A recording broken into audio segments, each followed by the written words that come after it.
Gluten causes inflammation in the small intestines of adults and children.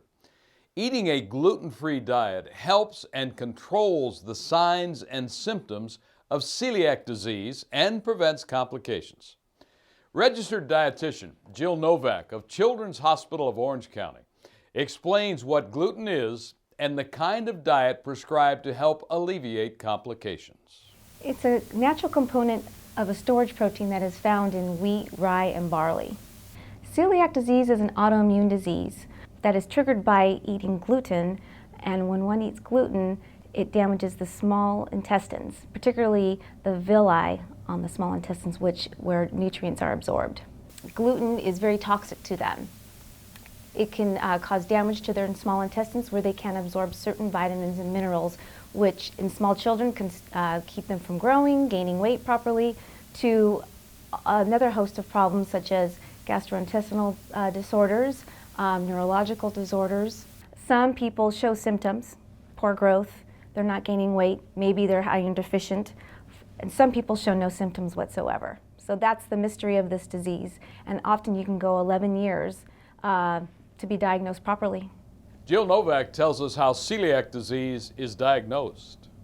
Celiac disease is diagnosed by taking antibody blood tests, and if those markers show positive, then one can be referred to a gastroenterologist to do a small bowel biopsy. There are risk groups that are more at risk for celiac disease, particularly when you have one other autoimmune disease, you're at risk for other autoimmune diseases. To give you an example, type 1 diabetes, you're a higher risk group to get celiac disease, so you should have your doctor test you maybe yearly to every other year, that blood test that can see if you are at risk for celiac disease. In current times, the gluten-free diet has seemed to become a fad diet for others.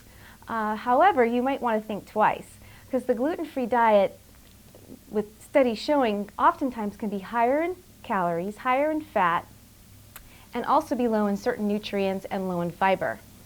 Wheat-free and gluten-free are not the same thing. For example, wheat-free may still contain barley or rye. However, gluten-free still contains a little bit of wheat. For someone that has a wheat protein allergy, that little bit amount of wheat may still be too much for them, and they may still have an allergic reaction to that item. Jill Nowak shows us the foods to look for. If you think of the grocery store, the perimeter of the grocery store, all fruits and vegetables are naturally gluten-free. Then as we head into the meat section, all meats are gluten-free. Beef, pork, fish, although you want to be watchful for meats that are in marinades and maybe breaded. Then as you head into the dairy section, eggs are naturally gluten-free as well as milk, most yogurt and cheeses. However, you still want to read the labels to confirm that these items are gluten-free. Corn is a naturally gluten-free grain, so as we see here, this pasta is made with corn flour, so this makes this product naturally gluten-free. As we see here on this food label, it says a dedicated gluten-free facility, and what that means is that no gluten ingredients are used in this facility, so it just gives one more layer of assurance that these rolls are gluten-free.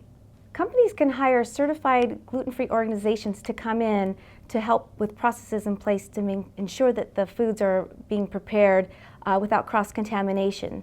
GF symbol here shows that they have been certified.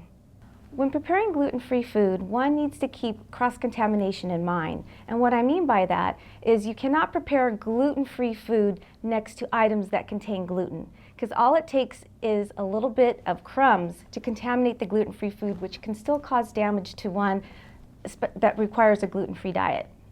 People seem to claim that they feel better on a gluten-free diet. However, studies have not warranted to show that removing gluten will make you feel better or help one lose weight. If a doctor is going to recommend a gluten-free diet, they should also give you a referral to a registered dietitian, because that's the best way one is going to learn how to safely and healthfully follow a gluten-free diet.